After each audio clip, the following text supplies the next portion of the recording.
نام خداوند جان و خرد، که از این برتر اندیشه بر نگذرد. ندانی که ایران نشست من است، جهان سر به سر زیر دست من است. همه یک دلند یزدان شناس، به نیکی ندارند از بد هراس. دریغ است که ایران ویران شود، کنام پلنگان و شیران شود. چو ایران نباشد تن من مباد، در این بوم و بر زنده یک تن مباد. همه روی یک سر به جنگ آوریم، جهان بر بداندیش تنگ آوریم.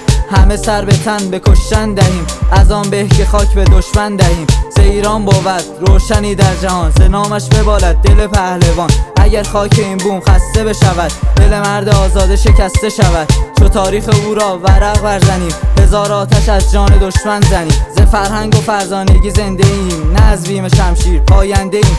نه تنها به شمشیر باید ستیز، که با دانش و دد باید گریز. گر وقت یکدم کند رو نهان، نمیرد دل روشن آسمان.